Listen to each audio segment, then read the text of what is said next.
दोस्तों ये बात किसी से छुपी नहीं है कि मुस्लिम आक्रांताओं ने जब जब भारत में कदम रखा तो किस तरह से हिंदू धर्म और हिंदुओं का शोषण किया। मंदिरों को तोड़ा गया, हिंदुओं को जबरन इस्लाम में कन्वर्ट कराया गया। आज भी मुसलमानों की ज्यादातर पीढ़ी जो भारत में रह रही है उनके पूर्वज हिंदू ही हैं। लेकिन ये बात जानकर आपको भी हैरानी होगी कि इस्लाम ने न सिर्फ भारत में बल्कि अरब में भी हिंदू धर्म के साथ बहुत अन्याय किया है और अब इसके प्रमाण भी देखने को मिल रहे हैं। जी हाँ दोस्तों, अरब की धरती अब सच उगल रही है, ऐसा सच जिसे बोलने में और अपनाने की हिम्मत किसी में भी नहीं है। अरब में खुदाई में मिले हिंदू मंदिर के प्रमाण, जिससे हर हिंदू इस बात पर गर्वित होगा कि सनातन धर्म किस तरह से पूरी दुनिया में छाया हुआ था। आज की इस वीडियो में हम बताएंगे कैसे इस्लाम ने अरब से हिंदू धर्म का नामो निशान मिटा दिया। वीडियो को पूरा जरूर देखिएगा।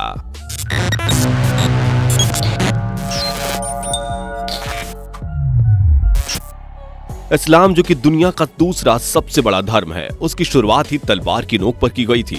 इस्लाम की शुरुआत मोहम्मद साहब ने आज से 1400 साल पहले की थी। अरब की धरती पर इस्लाम धर्म को मानने वाले लोगों की संख्या धीरे धीरे बढ़ रही थी। जो इस्लाम धर्म को कबूल नहीं करता था उसे मौत के घाट उतार दिया जाता था। इस तरह से इस्लाम फैला। लेकिन ये भी सच है कि अरब के लोग पहले मूर्ति पूजा ही किया करते थे। वो भगवान शिव को मानते थे और भगवान शिव के शिवलिंग की पूजा करते थे। लेकिन इस्लाम के पहले पैगंबर मोहम्मद सल्लल्लाहु अलैहि वसल्लम के सिद्धांतों में मूर्ति पूजा करना हराम माना गया है। आपको बता दें कि इसलिए अरब में जैसे जैसे इस्लाम फैला कई मूर्तियों को तोड़ा गया और लोगों को धमकाकर उन्हें इस्लाम में कन्वर्ट कराया गया। दोस्तों आपको बता दें कि आज जिस काबा की मुसलमान परिक्रमा करके हज यात्रा पूरी करते हैं, वहां पहले भगवान शिव का मंकेश्वर मंदिर हुआ करता था और उसके अंदर 360 देवी देवताओं की मूर्तियां थीं, मगर मुसलमानों ने उन सभी मूर्तियों को तोड़ दिया। इसके अलावा कहा तो ये भी जाता है कि मोहम्मद साहब के दादा उस मंदिर के पुजारी थे और भगवान शिव के बहुत बड़े भक्त भी। आज भी भगवान शिव का खंडित शिवलिंग काबा के अंदर मौजूद है और उसे हर मुसलमान हजरे अस्वद कहता है और हज के दौरान उसको चूमता भी है। लेकिन ये बातें सिर्फ हवाई नहीं बल्कि इसके प्रमाण भी मिलते हैं। दोस्तों यूरोपियन लेखक सर विलियम्स डमंड ने ग्रंथ ओरिजिन्स में इस बात के सबूत दिए हैं। उन्होंने अपने ग्रंथ में साफ साफ लिखा है कि इस्लाम के आने से पहले अरब में लोग शिवलिंग की पूजा करते थे और अरब के लोग हिंदू धर्म को मानते थे। इतना ही नहीं, सर विलियम ड्रमंड का कहना तो ये भी है कि उस वक्त पूरी दुनिया में सनातन धर्म को मानने वाले लोग ही रहते थे। दुनिया में हर कोई मूर्ति पूजा करता था, हर किसी के कुल देवी देवता अलग अलग थे मगर उनको पूजने का तरीका एक जैसा ही था। सर विलियम ड्रमंड के ग्रंथ में इस बात का भी जिक्र किया गया है कि अरब में एक राम नाम की नदी भी बहती थी। इनके अलावा एक बहुत पुराने लेखक वेलिस अपनी किताब मेमोरीज ऑफ इंडिया में लिखते हैं कि उत्तरी ईरान से लेकर अरब देश तक बड़ी संख्या में हिंदू धर्म को मानने वाले लोग रहा करते थे। ये लोग बाहरी लोग नहीं थे और न ही किसी बाहरी देश से आकर वहां बसे थे, बल्कि ये लोग वहां के मूल निवासी थे।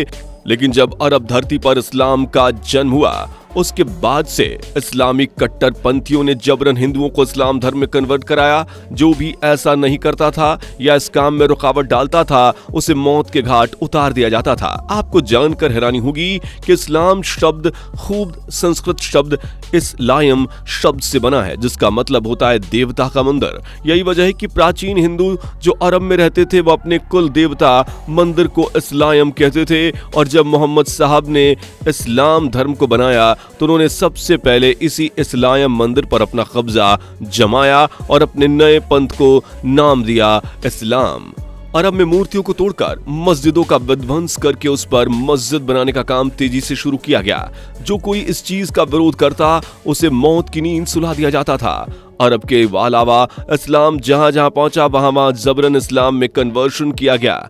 इस्लामी खलीफाओं ने तलवार की नोक पर ही सही मगर इस्लाम का अच्छा खासा प्रचार किया। यही कारण है कि इस्लाम धर्म आज दुनिया के कोने कोने तक पहुंच चुका है। प्रसिद्ध इतिहासकार पीएन ओक के अनुसार भी मक्का में पहले मंकेश्वर मंदिर हुआ करता था और अरब के लोग शिव भक्त थे। यही नहीं, खुद पैगंबर मोहम्मद भी भगवान शिव की पूजा करते थे और आज भी काबा के अंदर शिवलिंग मौजूद है जिसकी पूजा हर मुसलमान हज के दौरान करता है। इसलिए मक्का में किसी भी गैर मुस्लिम के जाने पर पाबंदी है। दोस्तों ये बातें लोगों को मनगढ़ंत लगती हैं और इन्हें कई हिंदू धर्म के ग्रंथों को मानने वाले भी सिरे से नकार देते हैं। लेकिन आप बता दें कि दुनिया में किसी भी जगह अगर आप खुदाई करेंगे तो वहां कुछ ना कुछ हिंदू धर्म और संस्कृति से जुड़े प्रमाण जरूर मिल जाएंगे। अरब, ईरान, इराक, अफगानिस्तान, पाकिस्तान और भारत में भी ज्यादातर मस्जिदों के नीचे मंदिरों के प्रमाण मिल जाते हैं। भारत में कितनी ही जगह मस्जिदों के नीचे मंदिरों के अवशेष मिले हैं। भारत में मुगलों ने इस्लाम का प्रचार किया था और उन्होंने ही भारत के प्राचीन मंदिरों को तोड़कर उन पर मस्जिदें और मकबरे बनवाए थे। लेकिन दोस्तों, अरब में भी प्राचीन हिंदू धर्म के प्रमाण मिलने लगे हैं। जी हां दोस्तों, अरब के पुरातत्व विभाग ने अरब के शहर रियाद में खुदाई की थी और इस खुदाई में 8000 पुराने मंदिर के अवशेष मिले हैं। इन प्रमाणों में मंदिर के निशान और शिलालेख मिले हैं। इसके अलावा हवन कुंड के भी अवशेष मिले, जिनसे ये तो जाहिर होता है कि एक समय ऐसा था जब अरब में भी यहाँ हिंदू धर्म था और यहाँ हवन और पूजन का काम भी हिंदू धर्म को मानने वाले लोग करते थे।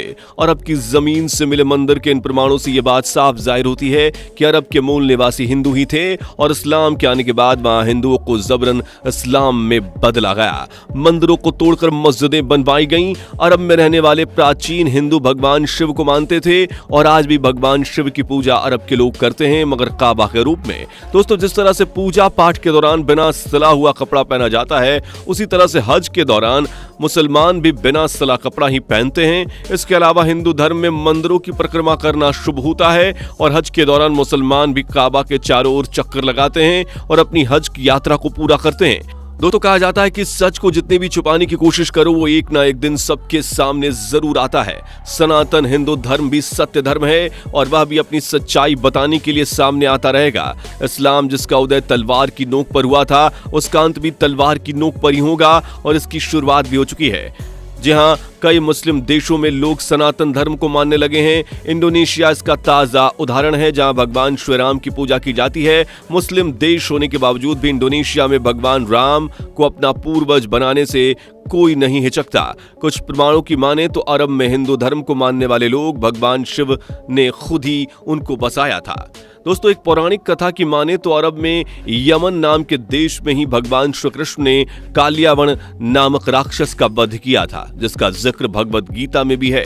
आज ये जगह मक्का मदीना के नाम से जानी जाती है, जो मुस्लिमों के लिए एक धार्मिक जगह है। लेकिन पुरातन समय में ये जगह भगवान शिव के उपासकों की जगह थी, जिस जगह भगवान शिव की आराधना करने वाले लोग रहते थे। मगर इस्लाम के उदय के साथ ही इन सभी हिंदू धर्म को मानने वाले लोगों को मुस्लिमों ने दमन किया और उन्हें जबरन मुसलमान बनाया। आपका इस बारे में क्या सोचना है, हमें अपनी राय कमेंट करके जरूर बताइए। वीडियो को लाइक और शेयर जरूर कर दीजिएगा। मुलाकात होगी आपसे अगली वीडियो में। हमारी वीडियो आपको पसंद आई हो तो इस चैनल को सब्सक्राइब जरूर कर लीजिएगा। Bye bye. दोस्तों, आपको स्क्रीन पर 2 और वीडियोस दिखाई दे रही हैं, जिसे देखने के लिए स्क्रीन पर क्लिक करें।